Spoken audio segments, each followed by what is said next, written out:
আমরা এখানে উপস্থিত হয়েছি তথা বিবেকের কর্ণধার মাননীয় কার্তিক বন্দ্যোপাধ্যায় মহাশয়ের সামনে। আচ্ছা কার্তিকদা, আপনারা সমাজসেবার জন্য কি কাজ করে থাকেন?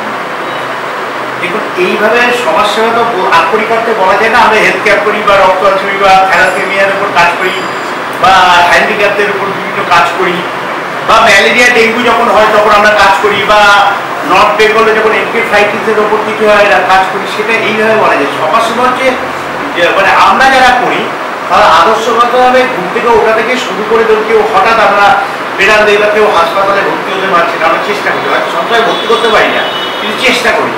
কেউ শ্মশানে যাচ্ছে কোনো কারণে তার অসুবিধা আছে, তাকে ডেড বডি ক্যারিয়ার বা এ করা, অর্থাৎ সামগ্রিক কেউ পড়াশোনা করতে পারছে না। আমরা বিবেক থেকে এলাকায় বারবার বলি যে আমরা আছি, অথচ কেউ অর্থনৈতিক কারণে কেউ পড়াশোনা করতে পারছে না, এটা যেন আমরা চোখের সামনে না দেখি, তার থেকে আমাদের মৃত্যু হওয়া ভালো। আমরা বলি যদি কোনো প্রয়োজন হয় আমাদের কাছে আসবেন, আমরা আমাদের যত সর্বস্ব আমাদের সেই সহযোগিতা করব। অর্থাৎ সামগ্রিকভাবেই আমাদের একটা টিম, সবাই মিলে সবাই এই মানসিকতা নিয়েই তৈরি হয়। কেউ একজন অসুস্থ হলে জানতে তার পরিবার পরিজনের কেউ নেই, আমাদের ছেলেরা গিয়ে এরকম তাকে দেখা যায় চিকিৎসা করছে, তার অপারেশন হয়েছে, তারাই রাত জেগেছে, তারাই দিন জেগে মানে দিন জেগে তারা কাজ করছে, কাজেই চলছে সবাই মিলে। আচ্ছা, বরিশ পার্কে যে প্রতি বছর বিবেকানন্দের জন্মদিন থেকে তারা বিভিন্ন অনুষ্ঠান হয়ে থাকে, তো সেই ব্যাপারে 12ই জানুয়ারি বিবেকানন্দ জন্মদিন এবং 12ই জানুয়ারি থেকে প্রায় 26শে জানুয়ারি অব্দি দীর্ঘ 15 দিন ব্যাপী আমরা এই বিবেক মেলা করি। বিবেকানন্দের জন্মদিনকে কেন্দ্র করে মার্কিন নেতাজি সুভাষচন্দ্র 23শে জানুয়ারি জন্মদিন পড়ে যায় 26 তারিখ রিপাবলিক ডে, আমরা সেটাকেও পালন করি। এটা আমাদের দীর্ঘ 20 বছর ধরে এই বিবেক মেলা চলছে। এটাতে আমাদের মেনলি কাজ থাকে বিবেকানন্দের অর্থাৎ যুব উৎসব, যুবদের মধ্যে হিউম্যান ডেভেলপমেন্ট, বিভিন্ন পজিটিভ দিক, বিভিন্ন সমাজসেবামূলক কাজ, যেরকম আমাদের বেশ কিছু এক্সিবিশন করা থাকে নেতাজি সুভাষচন্দ্র বসুর উপর, মা সারদার উপর, রামকৃষ্ণের উপর, তারপর বিবেকানন্দের এ থেকে প্রত্যেকটা স্কুলগুলোকে ইনভাইট করি, বিভিন্ন সিটার কম্পিটিশান থেকে শুরু করে বিভিন্ন কুইজ কন্টেস্ট থাকে। আমরা চেষ্টা করি যে বিভিন্নভাবে একটা অ্যাট্রাক্টিভ করে ছেলেদের, মানে যদি বলি তোমরা এটা করো, করার থেকে তুমি ইনডাইরেক্ট ভাবে কাজের মধ্যে দিয়ে তাদের নিবেদিত করা। অর্থাৎ কেউ রক্তদান শিবিরে ভলেন্টিয়ারে কাজ করছে, বহু স্কুল লাভাটির মতো স্কুলও আমাদের এখানে ভলেন্টিয়ারি করে গেছে। অর্থাৎ আমি সাধারণ স্কুল থেকে করি, সাউথ মেডিকেল বলছে, কালিয়ানা স্কুল যেরকম আছে, আমরা যেরকম দেখবেন অনেকে সাকসেস হওয়ার পর তার বাড়িতে লোক যায়। সাকসেস মানে আমরা দেখতে পারি মাধ্যমিক বা উচ্চ মাধ্যমিক, কিন্তু 9 থেকে 10-এ উঠবে এই অবস্থা, বিফোর সাকসেস খুব কম লোক কাউকে হেল্প করে। বিবেক কিন্তু প্রায় 20-22 বছর ধরে এই শ্রেণী যারা 9 থেকে 10-এ উঠছে, ফার্স্ট হচ্ছে, সেকেন্ড হচ্ছে, থার্ড হচ্ছে, এরা প্রচুর স্কুলকে আমরা মেরিট অ্যাওয়ার্ড দিতে হয়। কারণ সেই সময় অনেক সময় এইসব সাধারণ স্কুলগুলো প্রয়োজন হয় যে ছেলে ছাত্রদের কিছু বই কেনা, কিছু টিউশন দরকার হয়, সেগুলো আমরা চেষ্টা করি আন্তরিকভাবে হেল্প করতে। আর বিবেক মেলায় আমরা যত ছেলে আমরা বলি সেই সময় সেশন চেঞ্জ হয়, আর একটা সেশন থেকে আরেকটা সেশন যায়, ধরুন 1 থেকে 2, আমরা বলি যাদের জেরক্স দিয়ে যান, ক্লাস নাম্বার, মোবাইল নাম্বার দিয়ে যান, যত ছাত্র আমাদের বই জমা দেয়, মানে বুক লিস্ট জমা দেয়, আমরা প্রত্যেককে বই দিয়ে দিই। এবার একটা বই না, যত বই সবটাই জমা দিই। একটা তো প্রায় মানে হাড়ে করে বই নিয়ে যায়, এত বই তারা পায়। অর্থাৎ সামগ্রিকভাবে শিক্ষা, স্বাস্থ্য এবং জনচেতনা বলতে যেটা বোঝায় সেটা আমরা সামগ্রিকভাবে করে থাকি।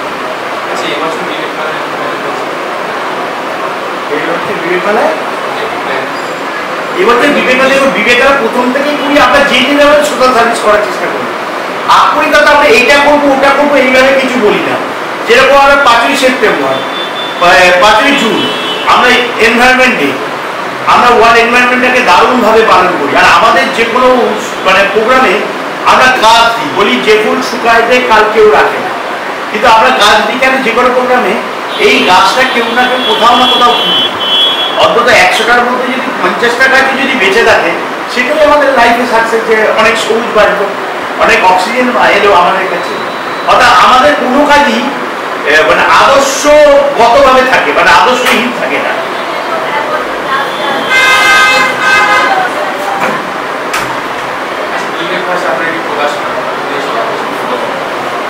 হ্যাঁ, বিবেক ভাষা আমাদের একটা বই, যে বইটা আমরা প্রকাশ করি প্রত্যেক মাসে, প্রায় 60-এর উপর সংখ্যা আমাদের চলছে। খুব কঠিনভাবে কষ্ট করে হলেও আমরা এটা চালাচ্ছি, বহু মানুষ দেখে। এবং এটা মনে হয় একটা বাংলার একটা ব্যতিক্রমী পত্রিকা, যেখানে কোনো বাজারি নিউজ, খারাপ নিউজ কোনো থাকে না। প্রত্যেকটাই সমাজ গঠনের জন্য স্বামী বিবেকানন্দ, নেতাজি সুভাষচন্দ্র বোস, রবীন্দ্রনাথ ঠাকুর এবং আত্মত্যাগ করা যে বিপ্লবীরা দেশের জন্য করে, ক্ষুদিরাম বোস, ভগৎ সিং থেকে শুরু করে সবাইকেই আমরা কিন্তু এই বইয়ের স্থান এবং বিভিন্ন গঠনমূলক কাজে যারা করেন তাদের সহযোগিতা করি। এবং বিজ্ঞান থেকে শুরু করে, খেলাধুলা থেকে শুরু করে বিভিন্ন মানবিক দিকগুলোকে আমরা তুলে ধরার চেষ্টা করি। স্বেচ্ছাসেবী সংস্থার মাধ্যমে বাংলার সমাজসেবামূলক কাজ করা যায় এবং আমাদের সহযোগিতা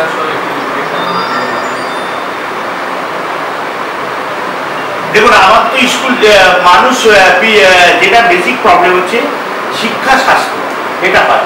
সরকার চেষ্টা করে, যদি সরকারের একার পক্ষে সম্ভব নয় এই জিনিসটাকে স্প্রেড করা। কলকাতা অঞ্চলে খুব একটা বোঝা যায় না যে শিক্ষা বা স্বাস্থ্য কতটা কি, কিন্তু গ্রাম বাংলায় অনেক বোঝা যায়। যে আমাদের ক্যানিংয়ে আমাদের এই রবিবার 12 তারিখ আমাদের বিবেকের যারা যুব ছেলে তারা সব গেল প্রায় 500 বাচ্চাকে, ক্যানিংয়ের একটা স্কুলকে, বাচ্চাদের তাদের প্রায় 500 বাচ্চাদের তাদের ওয়াটার বোতল থেকে শুরু করে, বইয়ের ব্যাগ থেকে শুরু করে, টিফিন বক্স থেকে শুরু করে যাদের যা দরকার চেষ্টা করলো এবং তাদের সবাইকে খাইয়ে এরকম বছরে মানে পিরিয়ডিক্যাল তারা বিভিন্ন প্রোগ্রাম করে, সেটা করলো বিভিন্নভাবে করে। সবচেয়ে রাজনীতির কথা না বললে যেহেতু বাংলার মজা হয়েছে সেই ব্যাপারে দেখুন, আজকে হচ্ছে একটা অত্যন্ত সত্য মানুষ, তার হঠাৎ মৃত্যু আমরা জানতে পারলাম। বাচ্চা এরকম একজন মানুষ, দিদিও গেছেন, সবাই গেছে, যে মানুষটা দেশকে সর্বধর্মের মানুষ, সর্বমতের মানুষ, তাকে কিন্তু শ্রদ্ধা করছে।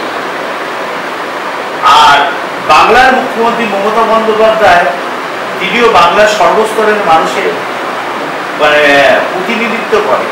তিনি চেষ্টা করে পিছিয়ে পড়া মানুষ, যত দরিদ্র মানুষ, তাদের কিভাবে সমাজের সামনের সারিতে নিয়ে আসা যায়, সেটার জন্য তিনি আন্তরিক প্রচেষ্টা চালিয়ে যাচ্ছে। দুঃখ আছে কোথায়, আরো যদি ধরুন কাল 15 আগস্ট গেছে, ভারতবর্ষে বহু মানুষ আত্মত্যাগ করে গেছে। ভারতবর্ষে তারাই ক্ষমতাশালী, যে কেন্দ্রীয় সরকারের, বিশেষ করে কংগ্রেস সরকার থেকে, নেহরু পরিবার থেকে দেখা গেছে যে যারা দেশের জন্য আত্মত্যাগ করে তারা দেশের ক্ষমতা ভোগ, আর যারা দেশের জন্য আত্মত্যাগ করেছে তারা দেশকে মানে দেশের জন্য সবসময় মানে করে গেছে। সুভাষচন্দ্র বোস থেকে ক্ষুদিরাম বসু থেকে শুরু করে সব। অর্থাৎ আমাদের এটা একটা দুঃখ, ভারতবর্ষের মানুষ যদি আরো সচেতন হয়। দেখুন, ভোটারদের সচেতন হতে হবে, ভালো বন্ধুকে বেঁচেই তাদের চলতে হবে। আমাদের বিশ্বাস, যদি ভালো বন্ধু মমতা বন্দ্যোপাধ্যায় যে নেতৃত্ব দিচ্ছে সেটা যদি আরো গ্রাসরুটে পৌঁছাতে পারে যে সাধারণ মানুষের মধ্যে, সেটা আমাদের খুব ভালো হবে। যে মানুষের সাথে, মানুষের পাশে নির্ভীকভাবে, খালি মানুষের সাথে মানুষ বলতে দুরকম, একটা ডান্ডা নিয়ে থাকলাম, সেটা তো মানুষ নির্ভীকভাবে মানে খুব নত মানে এতে যাতে বলে যে অহংকার বর্জন করে মানুষের সাথে থাকা, মানুষের জন্য কাজ করা, সেটাই হচ্ছে আমাদের কর্মসূচি হবে।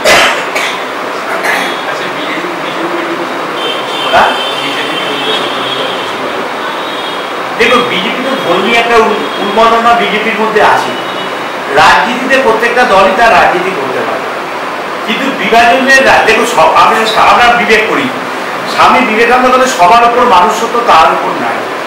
অর্থাৎ মানুষটাই বড় কথা। কেউ যদি অহংকার করে, কেউ যদি গুন্ডামি করে, কেউ যে ধর্মেরই হোক, কেউ যদি কাউকে জোর করে কিছু করে, সেটা ঠিক নয়। যে যার ধর্ম সে তার পালন করে, অন্য ধর্মের উপর কেউ আঘাত না দেওয়াই উচিত, এটাই ধর্মের প্রকৃত কারণ। এবং সবার উপর মানুষত্ব, তার উপরে মানুষ যেখানে আছে সেটাই বড় কথা।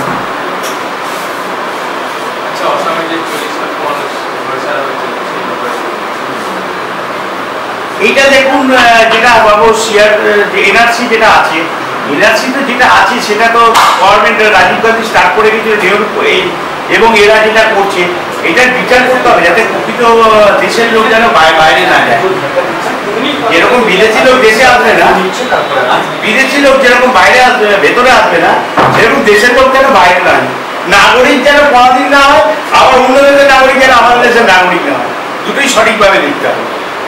এটাই আমাদের কর্মসূচি হওয়া উচিত।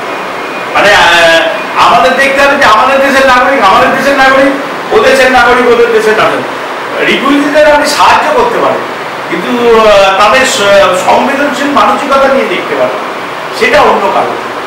আর যদি বলেন যে এদিক ওদিক দিয়ে সবাই আসবে, সবাইকে যদি অ্যাকসেপ্ট করতে, তাহলে তো আমাদের দেশে আমরাই আমাদের জমি, আমাদের চাকরি, আমাদের খাদ্য সব নিয়েই ভালো হবে। তাহলে আমাদের জনসংখ্যা তো খুব বেশি, অন্য দেশের জনসংখ্যা আমরা কিভাবে মানে ম্যানেজ করবো আমি জানি না কিভাবে ম্যানেজ করবো। কিন্তু আমাদের দেশের কোনো লোকে যেন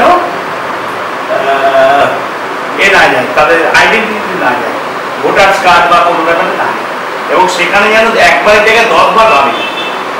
এনআরসি কি হবে না হবে আমি জানি না, কিন্তু কোনো দেশীয় মানুষ যেন বিদেশি না হয়, সেটাই সবচেয়ে আনন্দ। আর বিদেশি যদি হয় তাদের মানবিক কারণে সেভাবে দেখা হয়। আচ্ছা, এই সমস্যাগুলো কাজকর্ম ছাড়া আপনি অবসর সময়